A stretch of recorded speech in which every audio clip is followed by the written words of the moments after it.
ونزلنا عليك الكتاب تبيانا لكل شيء وهدى ورحمة وبشرى للمسلمين. بسم الله الرحمن الرحيم.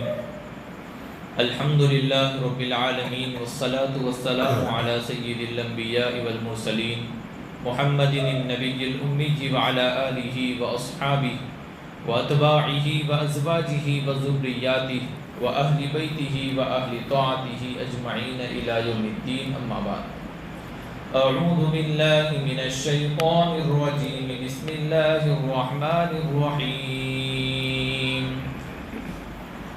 لن تنالوا البر حتى تنفقوا مما تحبون وما تنفقوا من شيء فإن الله به عليم. كل الطعام كان حلا لبني إسرائيل إلا ما حرم إسرائيل على نفسه من قبل أن تنزل التوراة. قل فأتوا بالتوراة فاتلوها إن كنتم صادقين. فمن افترى على الله الكذب من بعد ذلك فأولئك هم الظالمون. صدق الله العظيم.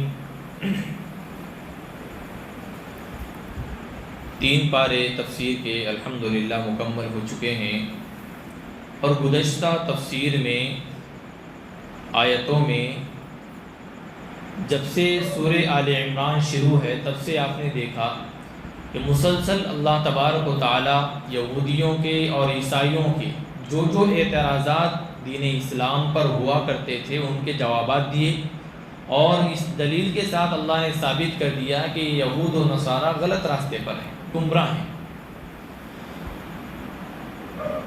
اسی لیے اللہ تبارک و تعالیٰ نے جو لوگ ارتداد کا شکار ہوتے ہیں، پہلے ایمان لے کر آئے بعد میں کافر ہو گئے، یا جو لوگ پہلے کافر تھے پھر ایمان میں داخل ہو گئے پھر کافر ہو گئے، جیسا کہ آپ نے گزشتہ ایمان والوں کو گمراہ کرنے کے لیے یہودیوں کی سازش صبح میں اسلام میں داخل ہو جانا اور پھر رات میں اسلام سے نکل جانا، اور اکیلے نہیں بلکہ کمزور ایمان والوں کو اپنے ساتھ لے کر اسلام سے نکل جانا، اس طرح کی سازشیں یہ کرتے تھے۔ اس کا مطلب پہلے کافر تھے پھر ایمان والے ہو گئے پھر کافر ہو گئے۔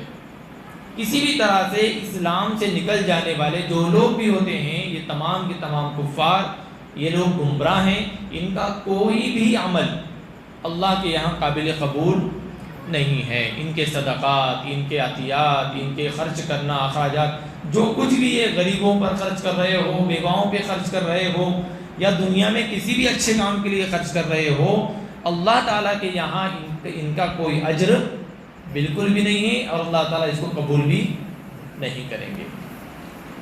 لیکن ایمان والوں کے لیے اللہ تبارک و تعالیٰ نے ایک ضابطہ بنایا۔ کیا بنایا؟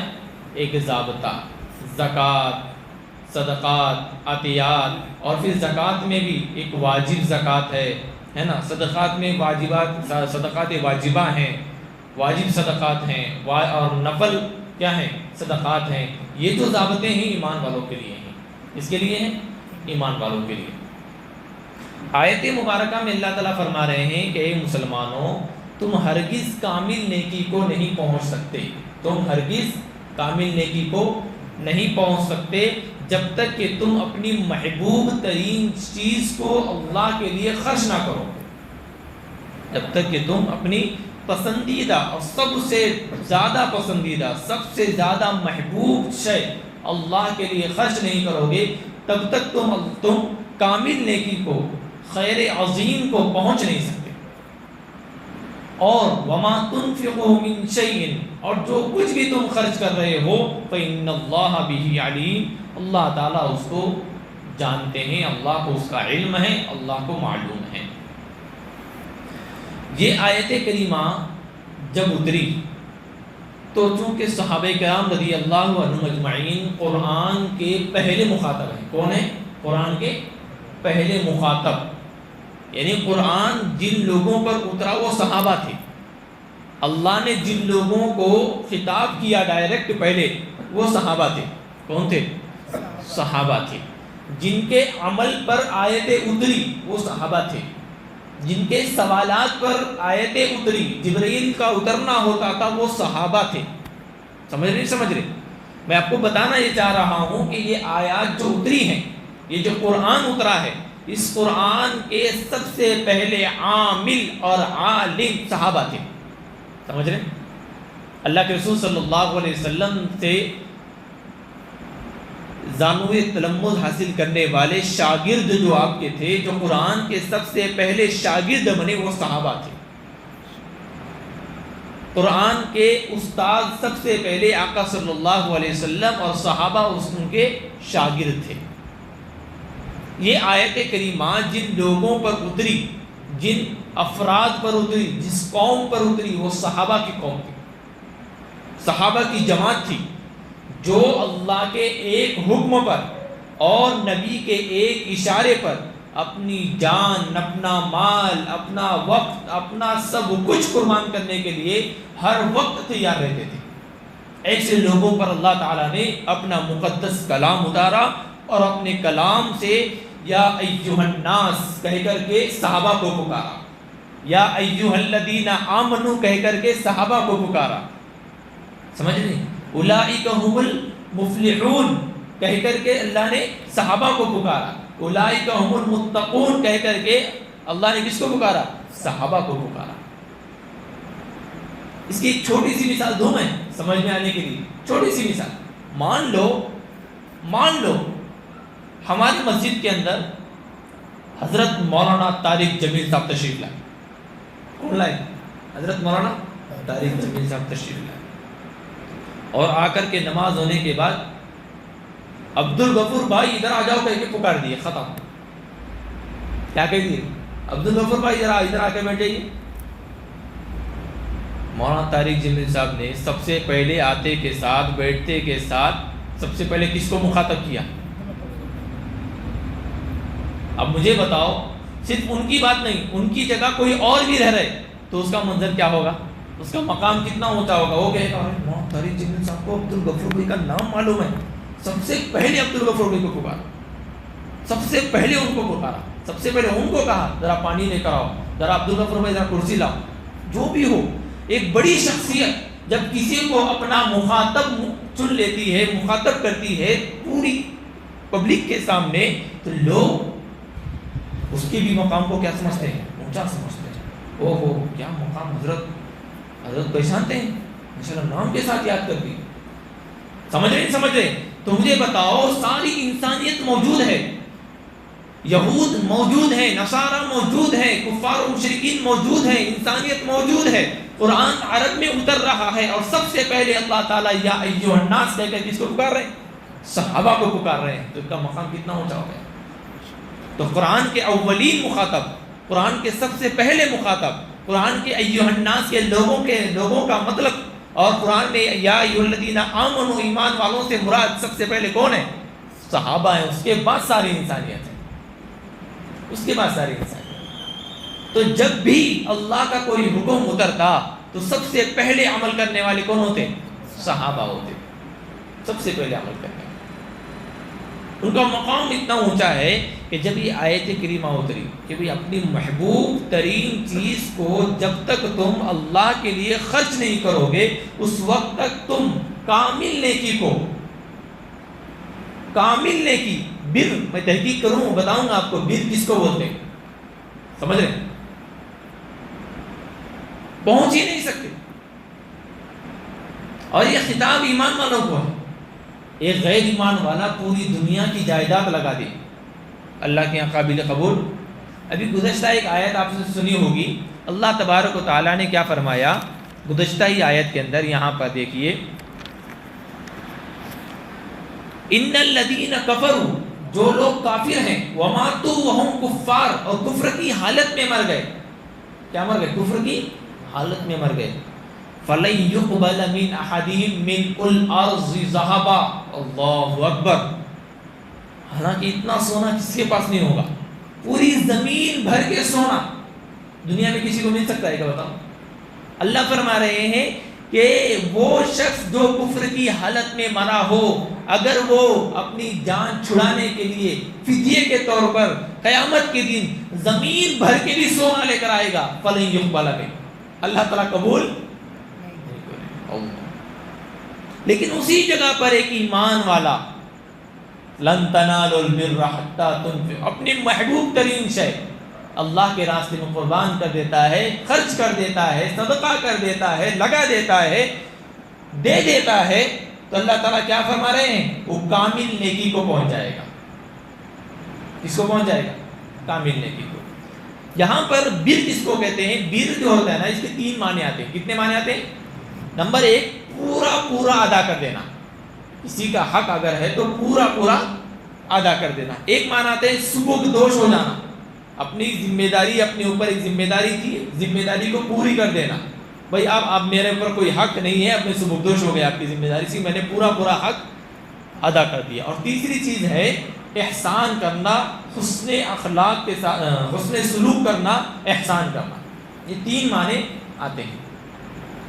قرآن کریم میں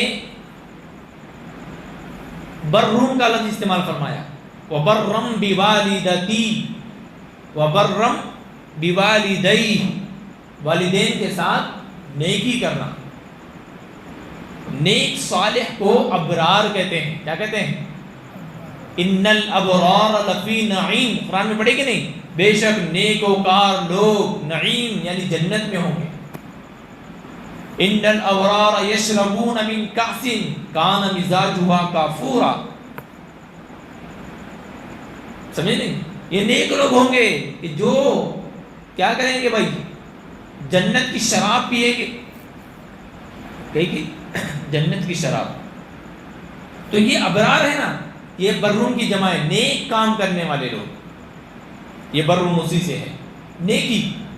اور نیکی میں سب سے اعلیٰ قسم کی نیکی کو برون کہتے ہیں، سب سے اعلیٰ قسم کی نیکی کو برون کہتے ہیں۔ اس لیے فرمایا تم اعلیٰ قسم کی نیکی کو اس وقت تک نہیں پہنچ سکتے جب تک کہ اپنی محبوب ترین شے اللہ کے لیے قربان نہیں کرو گے۔ یہ ایک چیز ہے۔ اس کے بعد اللہ تعالیٰ نے فرمایا، جب یہ آیت کریمہ اتری، مدینہ المنورہ میں جو صحابہ تھے، ان کو ہم انصار کہتے ہیں۔ کیا کہتے ہیں؟ انصاری صحابہ۔ مدینہ کے اندر جتنے صحابہ تھے وہ کیا تھے؟ انصاری۔ ان کو انصاری کیوں کہا جاتا ہے معلوم ہے آپ کو؟ ارے بولو بھائی، کون بتائے گا؟ فرمائیے۔ ساتھ دینے والے، مدد کرنے والے۔ مکہ سے ہجرت کر کے جو صحابہ نبی اکرم صلی اللہ علیہ وسلم کے ساتھ آئے تھے، وہ اپنا سب کچھ چھوڑ کر آئے تھے مکہ میں۔ ان کے پاس کھانے نہیں، پہننے نہیں، رہنے کے لیے جگہ نہیں، سمجھ رہے؟ اور جن کی بیویاں اسلام میں داخل نہیں ہوں گی، وہ بھی کیا ہو گئی؟ مکے میں چھوڑ کر آ گئے۔ وہ ان کے پاس بیوی بھی نہیں، بچے بھی نہیں۔ تو ایسے لوگوں کی مدد کرنے والے کون تھے؟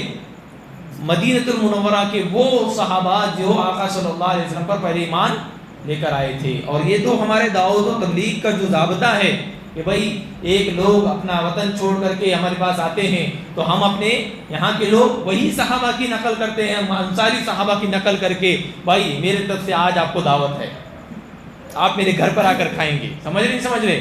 ہاں، یہ ان کی ضرورتیں پوری کرنا، ان کا تعاون کرنا، ان کی مدد کرنا، یہ صحابہ کی وہ طور طریقہ ہے جو ہمارے دعوت و تبلیغ کے اندر ہے۔ اور وہ مہاجر ہیں جو اپنا وطن چھوڑ کر کے دین کے لیے ایک علاقے سے دوسرے علاقے چلے جاتے ہیں، اور وہاں کے لوگ انصاری صحابہ والی نقل کرتے ہیں کہ بھائی کم سے کم وہ تو اصل تھے، ہم ان کی نقل بھی کر لیے تو اللہ کے یہاں مقبول ہو جائیں گے۔ سمجھنا ہے؟ اب انصاری کیوں کہتے ہیں؟ زندگی بھر مت بولنا۔ مہاجرین کہتے ہیں وہ جو آقا مکہ چھوڑ کر ہجرت کر کے مدینہ آئے، اور انصار کس کو کہتے ہیں؟ وہ صحابہ جنہوں نے ان مہاجرین کی مدد کی۔ کسی نے اپنی بیوی کو ایک طلاق دے دیا تاکہ وہ صحابی اس سے نکاح کر لے، کسی کے پاس 2 گھر تھے تو 1 گھر دے دیا، کسی کے پاس 2 باغات تھے تو 1 کی ذمہ داری اس کو دے دی، سمجھ رہے؟ اپنے پاس 2 کاروبار تھے، 1 کاروبار اس کو دے دیا۔ اس طرح کی قربانیاں صحابہ نے دی، ان کو انصار کہا جاتا ہے۔ اور ان انصاری صحابہ میں حضرت ابو طلحہ بہت مالدار صحابی تھے۔ بیروحہ نامی آقا صلی اللہ علیہ وسلم مسجد نبوی کے سامنے ہی ایک بڑا لٹ باغ تھا ان کا۔ کیا تھا؟ بیروحہ نام سے بہترین باغ تھا، بہت پھول پتا تھا اور بہت زیادہ مال آتا تھا، اور آقا صلی اللہ علیہ وسلم کو بڑا پسند تھا۔ سمجھ رہے ہیں؟ اور جب بھی آقا صلی اللہ علیہ وسلم تھکتے تو اندر جاتے، وہاں تھوڑی دیر آرام کرتے، اور وہاں کا ایک کنواں تھا، اس کنویں سے پانی بھی پیتے۔ جب یہ آیت کریمہ اتری کہ تم ہرگز کامل نیکی کو نہیں پہنچ سکتے جب تک کہ تم اپنے محبوب ترین شے قربان نہیں کرو گے، صدقہ نہیں کرو گے، خرچ نہیں کرو گے اللہ کے لیے، تو اسی وقت حضرت ابو طلحہ کھڑے ہو گئے اور فرمایا اے اللہ کے رسول، مجھے یہ بحروحہ نامی جو باغ میرا ہے بڑا پسند ہے، میں ابھی اسی وقت اس کو اللہ کے لیے صدقہ کر دیتا ہوں۔ باغات کی قیمت ہمارے پاس نہیں ہے، اس لیے یہ ہمیں اچنبا نہیں لگ رہا ہے، یعنی محسوس نہیں ہو رہا ہے، سمجھ رہے ہیں؟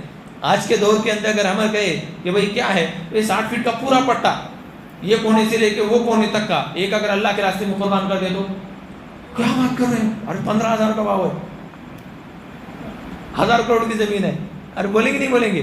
کیوں؟ اس کی قیمت ہمیں معلوم ہے۔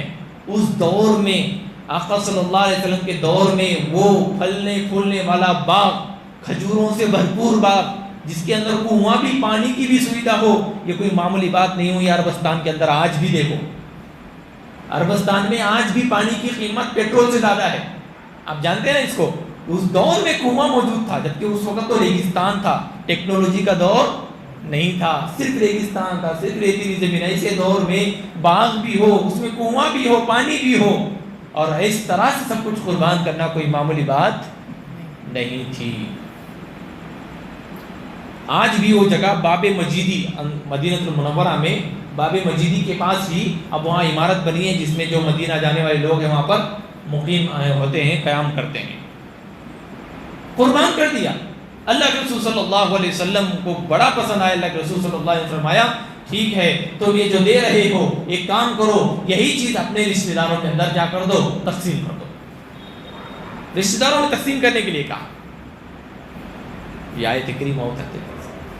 قرآن کریم کی آیتوں پر سب سے پہلے عمل پیرا ہونے والے صحابہ ہی تھے نا بھائی۔ ادھر قرآن، ادھر جبرائیل آیت لے کر آئے، ادھر آقا نے سنا دیا، ادھر عمل شروع۔ حضرت عمر فاروق رضی اللہ تعالی عنہ کے پاس ایک باندی تھی اور آپ کو بہت پسند تھی۔ اب محبوب ترین چیز قربان کرنا ہو تو انسان محبوب ترین، محبوب کس کو کہتے ہیں معلوم ہے؟ پسندیدہ کو کہتے ہیں۔ محبوب کا مطلب پسندیدہ۔ ہمارے دور میں محبوب بولے تو کچھ بھی الگ ہی تصور آتا ہے، اس لیے بول دیا سب سے پسند۔ آپ کی ہر ایک کی اپنی اپنی لائف ہے، زندگی، آپ غور کریں مجھے میری زندگی میں سب سے پسندیدہ چیز کیا ہے جو میں قربان کر سکتا ہوں؟ بھائی بیویوں کو قربان مت کرو بیویوں کو نہیں، ہمیں بیوی سے بہت محبت ہے، چھوڑنے کے لیے تو نہیں تو طلاق دے دیں گے۔ وہ کنیز تھی، وہ باندھی تھی، اس دور میں باندھیوں کا دور تھا، اس کو آزاد کیا جاتا تھا۔ کیا کیا جاتا تھا؟ آزاد کیا جاتا تھا، اللہ کے لیے چھوڑ دیا جاتا تھا، وہ الگ مسئلہ تھا۔ اس سے شادی نہیں ہوتی تھی، شادی کرنے کے لیے اس کو پہلے آزاد کرنا پڑتا تھا، پھر شادی کرنا پڑتا تھا۔ سمجھ رہے نہیں سمجھ رہے؟ تو سب سے زیادہ محبوب ترین شے اپنی صحابہ کرام نے قربان کر دینا شروع کی۔ عمر فاروق رضی اللہ تعالیٰ نے اپنی باندی کو کیا کر دیا؟ آزاد کر دیا۔ ایک اور صحابی تھے، ان کے پاس گھوڑا تھا، زید بن حارثہ، بہترین گھوڑا تھا، بہت زیادہ پسند تھا ان کو گھوڑا، بہت زیادہ پسند۔ انہوں نے اس کو اٹھ کر کھڑے ہو گئے اور فرمایا اللہ کے رسول میرے پاس ایک گھوڑا ہے، مجھے بہت پسند ہے، میں اس آیت پر عمل کرتے ہوئے فوراً اس کو کیا کرتا ہوں؟ اللہ کے راستے میں دے دیتا ہوں۔ اللہ کے رسول صلی اللہ علیہ وسلم نے دیکھیے ہمیں درس دیا گیا ہے، ہمیں سمجھایا گیا ہے، بتلایا گیا ہے۔ یہ گھوڑا زید بن حارثہ، کس کا تھا؟ زید بن حارثہ کا گھوڑا۔ جب انہوں نے اللہ کے راستے میں دے دیا تو اللہ کے رسول صلی اللہ علیہ وسلم چاہتے تو کسی صحابی کو بھی دے سکتے تھے، جس کے پاس نہیں اس کو دیتے تھے، یا اس کو بیچ کر اس کا مال بیت المال میں جمع کرتے تاکہ جہاد وغیرہ کے وقت کام آتا۔ آقا صلی اللہ علیہ وسلم نے ایسا نہیں کیا۔ آقا صلی اللہ علیہ وسلم نے ان کے بیٹے سلمان کو بلایا اور کہا کہ آج سے یہ گھوڑا تمہارا۔ کن کے بیٹے؟ انہی کے بیٹے۔ حضرت زید بن حارثہ کہنے لگے اللہ کے رسول صلی اللہ علیہ وسلم نے تھوڑا سا نراشا ہو گئے کہ میرے گھر کا مال میں اللہ کے راستے میں دیا، واپس میرے گھر میں آ گیا۔ سمجھے؟ باپ کا مال بیٹے کا مال ہوتا ہے، بیٹے کا مال باپ کا مال ہوتا ہے، تو میں ادھر دے دیا، واپس وہ بیٹے کے پاس آ گیا۔ کیا میری مطلب ان کے حساب سے کہیں کوئی یہ قبول ہوا نہیں ہوا؟ یا اللہ کے رسول صلی اللہ علیہ وسلم، اللہ کے رسول صلی اللہ علیہ وسلم فرمایا کہ زید گھبراؤ مت، تمہارا یہ جو دیا ہوا صدقہ یہ قبول ہو گیا ہے۔ لیکن اس کے سب سے زیادہ ہمارے صدقات کے اور ہمارے زائد رقم کے زیادہ حقدار کون ہوتے ہیں؟ ہمارے قریبی لوگ ہوتے ہیں. کون ہوتے ہیں بھائی؟ یہ بتلانا تھا. اپنے نفل صدقات بہت دیتے ہیں، اس کو دے دیا 500 روپے، اس کو دے دیا 1000 روپے، لیکن اپنے گھریلو اپنے رشتہ داروں میں افراد ڈھونڈیے. وہ آپ کے پاس آئیں گے نہیں، چاچا، ماموں، بھیا، ایسا ایسا ہو گیا ہے، کچرا بھائی، کپیرا بھائی، کلیرا بھائی. یہ چیز آپ مارواڑی میں دیکھ لیجیے جا کر. یہ ہمیں کرنا تھا، کسی اور نے لے لیا یہ چیز. وہ اپنے کسی بھی شخص کو، چاہے وہ رشتہ داری میں آتا ہو یا نہ آتا ہو، ایسا بے روزگار نہیں چھوڑتے. چھوٹا موٹا کاروبار ڈال کے دے دیتے ہیں اس کو. پھر وہ بڑھتے بڑھتے بڑھتے بڑا ہو جاتا ہے، پھر وہ کسی اور بڑوں کو، چھوٹوں کو دے دیتا ہے. آج ہمارے پاس کیا ہے؟ اس کا الٹا حساب ہے. ہمارے پاس کیا ہے؟ الٹا حساب. ہم کیا کرتے ہیں؟ جس کو بڑھنے دیتے نہیں. ایک مولانا نے ایک لطیفہ سنایا. کیا لطیفہ سنایا؟ کہ ایک مرتبہ 3 لوگ دوست تھے، ان کو پری مل گئی. بولے کیا مل گئی؟ پری. انہوں نے بولی تم ایک ایک چیز مانگو، میں تم کو کیا کر دیتی ہوں؟ دے دیتی ہوں. پہلے نے کیا بولا؟ مجھے گورا بنا دو. بولے انہیں نے کیا؟ لکڑی گھما کے اس کو گورا بنا دی. دوسرے نے کیا بولا؟ مجھے بھی گورا بنا دو. اس کی بھی وش پوری کرنے کے لیے لکڑی گھما کے اس کو بھی گورا بنا دی. اب تیسرے کو بولے تجھے کیا ہونا؟ تیسرے کیا تجھے کیا ہونا؟ اب انہیں بھی کچھ تو بھی گورا ہونا، یہ ہونا. نہیں، میری وش یہ ہے کہ دونوں کو پھر سے کالا بنا دو. یہ دونوں کو آگے بڑھنے نہیں دوں گا میں. یہ ہمارا حال ہے. دونوں کو پھر سے کالا بنا دو. یہ ہمارا حال ہے. ہم آگے بڑھنے ہی نہیں دیتے. تو ہمارے جو زائد رقم کے اور ہمارے صدقات نافلہ، نفل صدقات کے اگر سب سے زیادہ کوئی مستحق ہے، وہ ہمارے قرب و جوار کے، ہمارے دوست ہیں، ہمارے پڑوسی ہیں، ہمارے رشتہ دار ہیں. اور عقل مند انسان سب پر نگاہ رکھتا ہے. ان کو بولنے تک انتظار نہیں کرتا. بغیر بولے جا کر کے یہ رندے خرچے پانی کو آپ کو لگیں گے. بولنے سے پہلے روز مرہ اس کا کاروبار کیا ہے ہم سمجھ سکتے ہیں. بیٹی کی شادی آئی، لیکن مجھے پتا ہے یہ اتنی شادی نہیں کر سکتا، اور اپنے اللہ نے دیا ہے، اپن غریبوں میں لٹا رہے ہیں. یہاں پر وہ کیوں لٹا رہے ہیں؟ بھی تیرا رشتہ دار یہاں پہ موجود ہے. آپ غیر محسوس طریقے سے اس کا کوئی کام بنائیں. یاد رکھیں اس کی دعاؤں میں آپ ہمیشہ رہیں گے. تو آپ کو بولے گا نہیں، لیکن آپ کو دیکھ کر کے اس کی آنکھوں سے آنسو آتے رہیں گے. کرنے کے کام ہے. تو ہر چیز تم کامل نیکی کو پہنچنا چاہتے ہو، اپنے محبوب ترین شے قربان کر دو.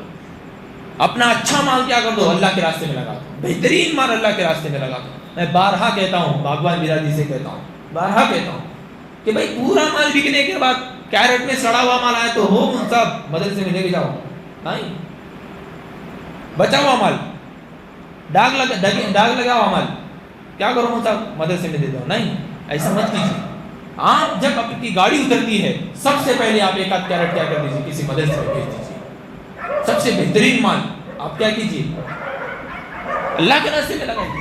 جہاں دینا ہے وہاں دیجیے. آپ کا انکم ہوا، نفع دیا اللہ تعالیٰ نے آپ کو. ایک گاڑی میں 10 لاکھ روپے نفع دے دیا، لاکھ روپے نفع دے دیا، اس کا 1% کیوں نہ ہو، آپ اللہ کے راستے میں لگائیے. محبوب ترین شے. اور میں آپ کو بتاتا چلو اللہ نے کیا فرمایا، مما تحبون. قربان جائیے اللہ تبارک و تعالیٰ کی اس فصاحت و بلاغت اور سمجھانے کے طریقے پر. اللہ نے یہ نہیں کہا کہ تمہارا 1,00,000 روپے نفع ہو تو پورا، تمہارے کو 1,00,000 روپے سے محبت ہے تو پوری 1,00,000 کے 1,00,000 دے دو. نہیں، اس کا تھوڑا سا دے دو. کتنا دو؟ تھوڑا سا دے دو. اپنی محبوب ترین شے میں سے کچھ کیا کرو، اللہ کے راستے میں دے دو. کچھ دے دو، پورا نہیں مانگ رہے اللہ تعالیٰ، تھوڑا سا مانگ رہے. 100 روپے میں کتنا؟ ارے بولو نا، 2.5 روپیہ. 100 روپے میں 2.5 روپیہ، باقی سب تمہارا. صرف 2.5 روپیہ دینا ہے 100 روپے میں. دیکھو اللہ تبارک، اور یہ محبوب ترین شے ہو گئی. مما تحبون. اس سے علماء کرام نے جو زکوٰۃ ہے، جو صدقات ہیں، چاہے وہ واجب صدقات ہو، چاہے وہ نفل صدقات ہو، سب اس سے مراد لیے. عام ہے یہ آیت. اور محبوب ترین چیز سے مراد علماء نے لکھا ہے، بہترین جواب لکھا ہے. اگر ایسا کہا جائے کہ محبوب ترین چیز اور مال لگانے کی بات ہو، تو غریبوں کے پاس محبوب ترین چیز کیا ہوتی ہے؟ ان کا تو مال نہیں ہوتا ہے، وہ کیا لگائے؟ ارے ہے نا بھائی، سوال یہ ہے کہ بھئی مالدار تو لگائیں گے، غریب کیا لگائے؟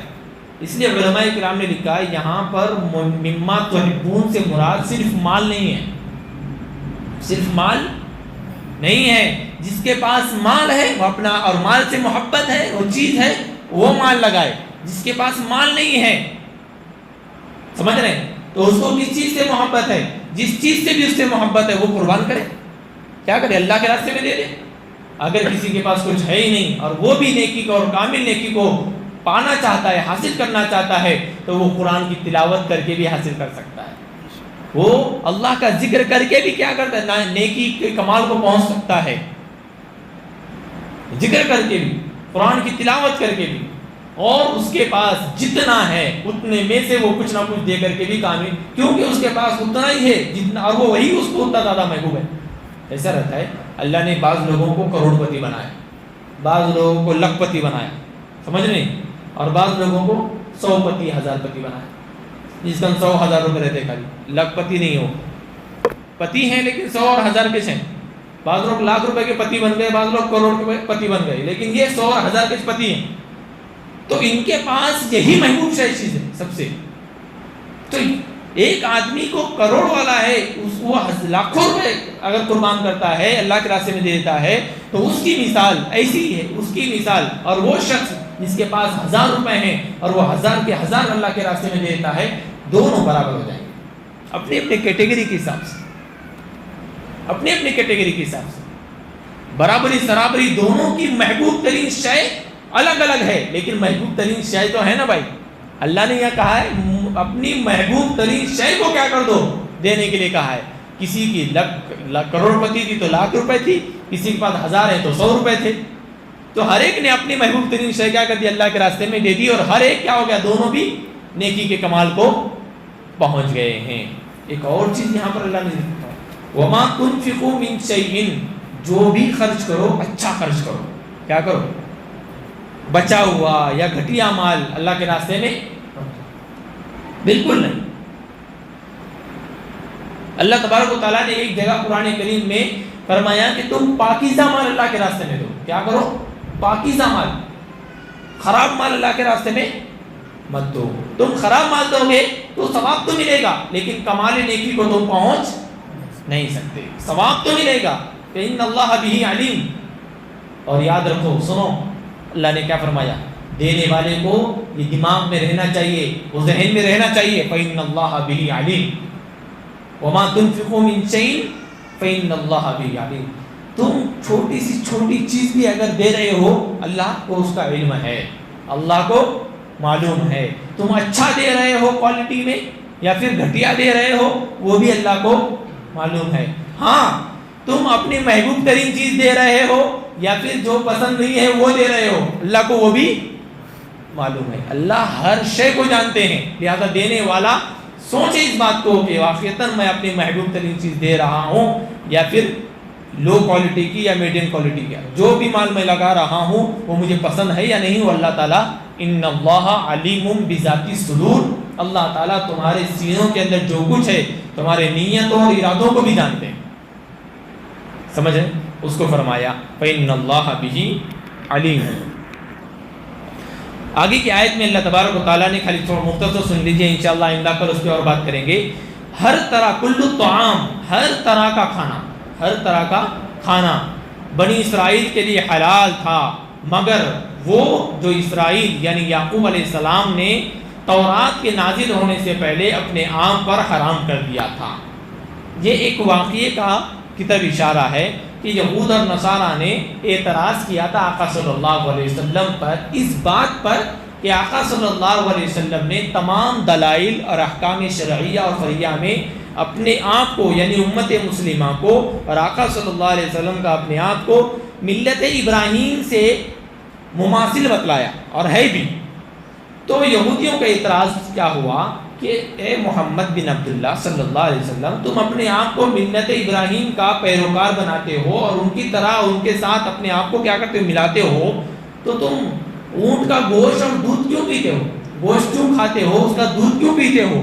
حالانکہ ابراہیم علیہ السلام ان کا دعویٰ کیا تھا، ابراہیم علیہ السلام نے کہ اوپر اور ان کے قوم پر ان کی شریعت میں اونٹ کا گوشت حرام تھا، اس کا دودھ حرام تھا، یہ اعتراض کیا تھا، اس اعتراض کے جواب میں یہ آیت کریمہ اتری ہے۔ اب اس کا جواب اللہ نے کیا دیا، اس کے لیے کل کا انتظار کیجیے۔ اللہ تعالیٰ کو اس باتوں پر عمل کی توفیق عطا فرمائے۔ وآخر دعوانا الحمدللہ رب العالمین۔ بسم اللہ الرحمن الرحیم، اللهم صل علی محمد وعلی آل محمد كما صليت على ابراهيم وعلى ال ابراهيم انك حميد مجيد، اللهم بارك على محمد وعلى ال محمد كما باركت على ابراهيم وعلى ال ابراهيم انك حميد مجيد، ربنا ظلمنا انفسنا وان لم تغفر لنا وترحمنا لنكونن من الخاسرين، وصلى الله تعالى على خير خلقه محمد وعلى اله واصحابه اجمعين، آمين برحمتك يا ارحم الراحمين۔